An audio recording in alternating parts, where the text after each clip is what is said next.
It may seem like Apple is behind the competition a lot of the time. The company appeared to be slow to developments like widgets, bezel-less displays with camera notches and screens with high refresh rates. And with the iPhone 16 Pro, it appears to once again be late to the party, bringing generative AI features and a real button for the camera to its 2024 flagship. But if you will allow me to play therapist for a moment, I think it's not that Apple is slow, I think Apple is cautious, perhaps overly so. Caution on its own isn't a bad trait, in fact, it could be considered thoughtful rather than rushed to the cutting edge with its peers. Apple delivers, usually finding a slightly different approach that is often an improvement on what's out there. Just look at the Vision Pro headset or Apple Silicon, or even the iPod, the iPad, and the AirPods, which were far from the first of their kind when they launched. I am getting deja vu.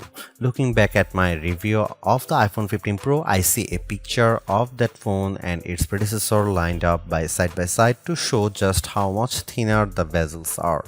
Apple has once again trimmed the borders on its flagship phones, but while doing that enabled it to reduce the handset's size in 2023. This year it allowed the company to cram in larger screens without much change in footprint. The iPhone 16 Pro and Pro Max displays have increased in size from 6.1 inches and 6.7 inches up to 6.3 inches and 6.9 inches respectively. Both handsets have grown ever so slightly too, by just under 1mm in width and about 3mm in height. Basically, the iPhone 16 Pro and Pro Max are a hair wider and taller than their predecessors but maintain the same 8.25mm profile, and yet in spite of this minimal change, you won't be able to keep your old cases if you are upgrading from an iPhone 15 Pro to an iPhone 16 Pro. Not only would the cases not quite fit, you'd also need something with either a cutout or a sapphire crystal and conductive layer to be able to use the new camera control. Of course, Apple sells compatible cases, as do some third parties like OtterBox, so you have plenty of options. I have spent most of this year's hardware review season remarking how Samsung and Google's flagships feel like iPhones, and I have now reached a strange inception point. As I have been comparing competing phones for this review, I have been surrounded by about a dozen handsets from all these different companies on my couch, including last year's iPhone, the Galaxy S24 Plus, and the Pixel 9 Pro and Pro XL. Trying to figure out which one is the iPhone has become more confusing than ever, as they all feel similar in build. The best way to verify at a glance is looking at the camera arrays or my wallpaper. All that is to say that the iPhone 16 Pro feels similar to its predecessors, which is what these other companies have been attempting to emulate. Apple would be right to feel flattered by this imitation, and yet I have to wonder if it's time to do something different. Google's Pixel 9 Pro is actually a whole 6 grams lighter than the iPhone 16 Pro at 221 grams, and I'm absolutely smitten by its rich pink hue and shiny edges. Though I like the new golden desert color for the iPhone 16 Pro, I do wish Apple's premium flagship had more fun and vibrant exteriors. That said, I do love the base iPhone 16 in pink, teal, and ultramarine. Arguably, the biggest change to the iPhone 16 lineup, not to mention the iPhone 16 Pro, is the introduction of camera control. This is a button on the right side of the device which has touch and pressure sensors on it to enable greater control with swipes and semi-presses. One of the things this was supposed to do was let you push slightly on the button to trigger focus, similar to what half pressing a DSLR shutter button would do. That function won't be available at launch, so I can't say if it's effective. But by the large, camera control is a very Apple approach to a feature that has been around for years. From phones by Sony and Nokia with dedicated shutter buttons to Android handsets with hardware-based double-click shortcut, the notion of quick access to your camera without having to fudge with The screen is a popular one, for good reason too. I've hated having to swipe or long press the icon on my iPhone's lock screen in the past, and even though I could set the iPhone 15 Pro section button to open the camera, it just wasn't positioned well and I'd have to give up my mute button. So, Apple isn't breaking new ground with its hardware shortcut for a frequently used app, but it does do a few things differently. With the touch sensor, you can swipe on it to tweak things like exposure, zoom levels, and tone, and the half press still works as a way to select options or go back out of menus within the camera control interface. In theory, it's a nice way to make changes in the fly. In reality, there are a few issues and they largely have to do with placement. The button sits a little farther from the base of the phone than I'd like, so my fingers have to reach a bit more to press it, whether I was in landscape or portrait mode. This wasn't usually a problem when I had both hands free and could steady the iPhone with my other hand and readjust my grip. But if you are trying to take a quick shot with just one hand, the button's location can feel unintuitive. Of course, everyone has different finger lengths and ratios, so it's entirely possible that other people find this logical. It also depends on your grip. If you are cradling the bottom of the device in your palm, it's harder to maneuver. If you are covering part of the screen and reaching out for the button head on, it's slightly easier to use camera control. Still, even for those with the strongest claws, swiping and half pressing and double half pressing on the sensor is tricky.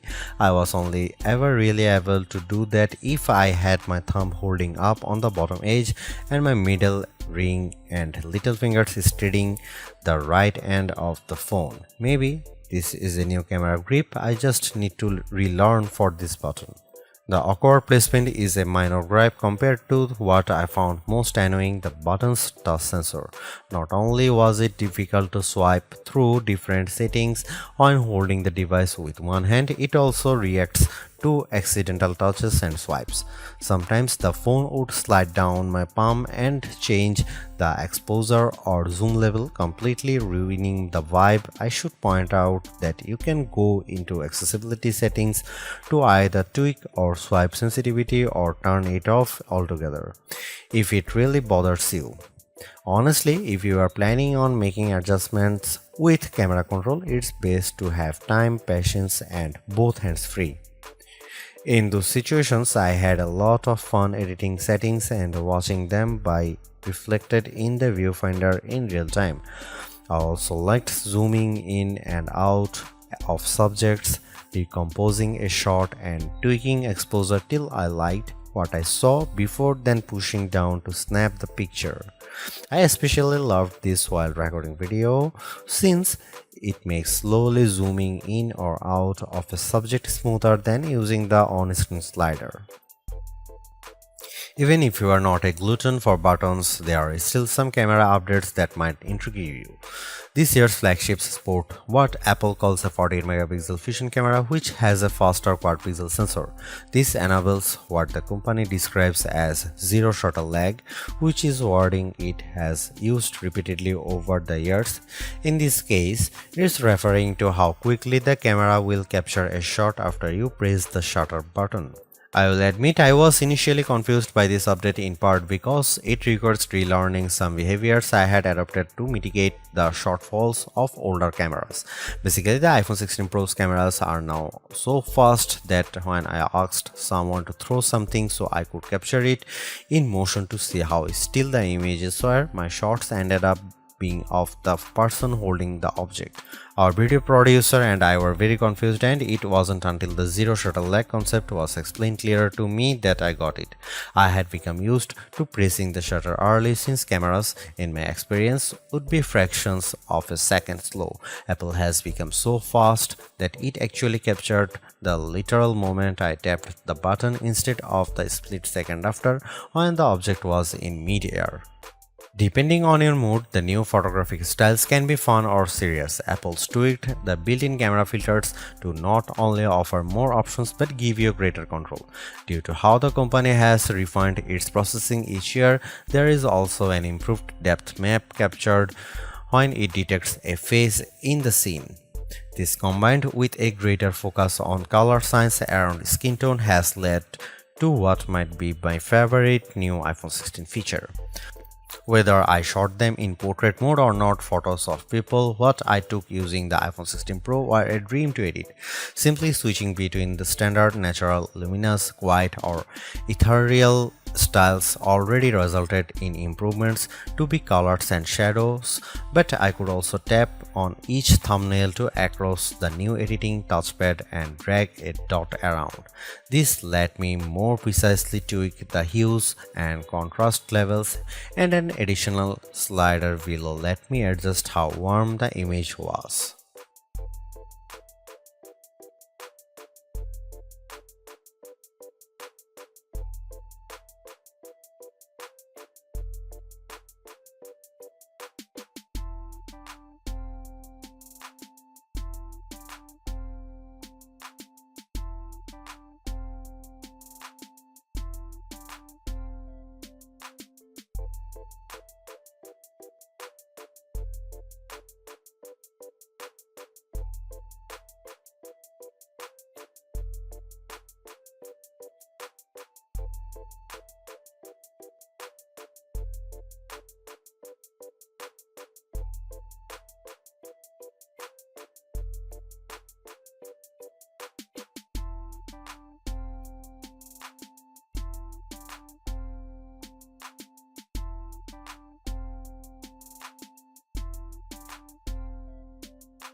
It's been about 2 months since the public beta for iOS 18 was released, and it was nice to get a taste of upcoming features like the new customizable home pages, expanded tap back reactions, and the redesigned Photos app. With the iPhone 16 launch, iOS 18 is basically ready for prime time with some caveats. This year, more than ever, it's hard to figure out what's coming to your iPhone and what isn't.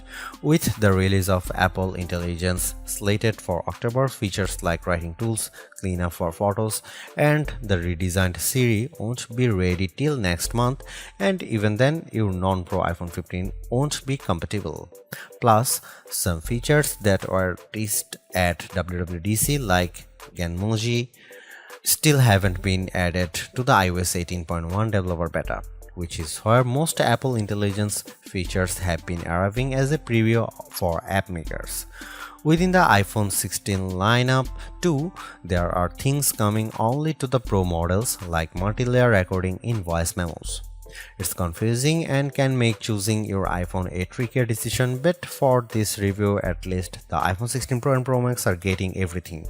I cannot wait to try out multi-track recording in voice memos, and I hope Apple sees this yearning as a sign that it should bring this to more devices. It was nice to get time with iOS 18 even in the absence of Apple Intelligence.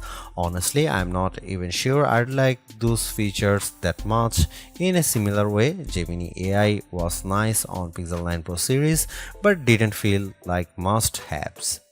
Some of the new iOS 18 touches I noticed immediately are the refreshed control center, which took some getting used to as I had to relearn how to swipe back to the home page since there are more pages to scroll through now. I especially enjoyed seeing the new little chat bubble appears on my voice recordings, indicating that a transcript had been generated for them, and though I haven't exchanged messages with Android toting friends yet, I'm glad to see RCS support is finally live this week. Though I was excited for the new custom routes tool in Maps, I struggled to actually create them. You can set your start and end points and have the app close the loop for you or just tap landmarks or points on the map to get the route to basically connect the dots. Unfortunately, no matter how many times I tried to get the route to cut through a building where I knew a pedestrian walkway existed, maps reinstated me at every turn, forcing the route to go through more established paths instead. It's not unreasonable, but certainly not the open world route creation feature I was envisioning. The best thing about iOS 18 and also some new features in the iPhone 16 lineup is the customizability. I do appreciate that if you don't like something, you can usually turn it off. With the new ability to place apps outside of a rigid grid, you can now lay your home screen out just the way you like. The redesigned Photos app lets you create and pin collections so you can more easily find the pictures most important to you. And again, I'm glad Apple is giving people the option to turn off camera control altogether or adjust its sensitivity. The iPhone 16 Pro and Pro Max are powered by Apple's A18 Pro chip, which are built on second generation 3nm technology and a new architecture with smaller, faster transistors. All this is meant to deliver unprecedented efficiency according to Apple's press release. Some small software glitches aside, I have never run into slowdown on the iPhone 16 Pro, but I was certainly surprised by the smaller handset's battery life. In general, the iPhone 16 Pro would barely last a full day, which is reminiscent of the iPhone 15 Pro too.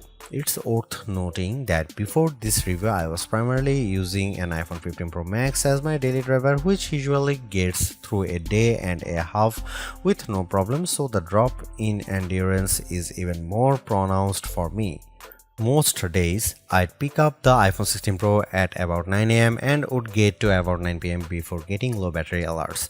If I started the day a bit later, closer to 11 am, for instance, I got to 1 am before the iPhone 16 Pro ran completely dry. On Sunday, I unplugged the iPhone at about 9:30 am and was shocked on the train home to get a warning that remaining power was at just 20%. It was only 6:50 pm. And the night had barely just started. You'll significantly better battery life on the iPhone 16 Pro Max, which delivers the same almost 2-day runtime as its predecessor. And sure, a phone with a smaller battery not lasting as long makes mathematical sense, but considering the Pixel 9 Pro is a comparably sized handset and manages to last about 2 days, there's no excuse for the iPhone 16 Pro to conk out before the night is up. Apple's caution is sometimes warranted, especially at a time when mistrust of AI-generated content runs rampant. The company taking its time to get Apple Intelligence right is understandable, but its deliberation doesn't always lead to winners. While I appreciate the attempt to differentiate camera control with the touch sensor for more versatility, I am not yet convinced on its usefulness. The good news is, and I cannot stress this enough, you have the option to tune it to your liking, and that's the theme I'm seeing in recent Apple features that hint at more thoughtfulness than usual. If you don't like something or if something isn't right for your needs, you can adjust or disable it. In iOS 18, you have greater control over your home screen's app layout and can pin custom collections for easier reach. In the Photos app, the action button introduced last year could have been a spectacular fail had Apple not let you still keep it as a mute switch, but it managed to give people more functionality while maintaining the status quo for those who are just as resistant to change. Change is scary, change is hard, but without change there is no progress. Apple's cautious approach is a tricky balancing act that's evident on the iPhone 16 Pro. Some new features like audio mix and custom routes in maps delivers mixed results, otherwise like photography styles are hits. Then there are the basic ingredients like good battery life and durable, attractive designs that Apple cannot neglect. The iPhone 16 Pro's subpar battery life holds it back from beating the competition, which is stiffer than ever this year, especially from Google. Luckily for Apple, most people who have iPhones are going to stick with iPhones. It's just easier. For those already sucked into the ecosystem, the iPhone 16 Pro are worth the upgrade from a model that's at least 2 years old. If you already have an iPhone 15 Pro, for the sake of our planet and your wallet, you might prefer to hold off on upgrading, especially since this year's devices aren't that much different.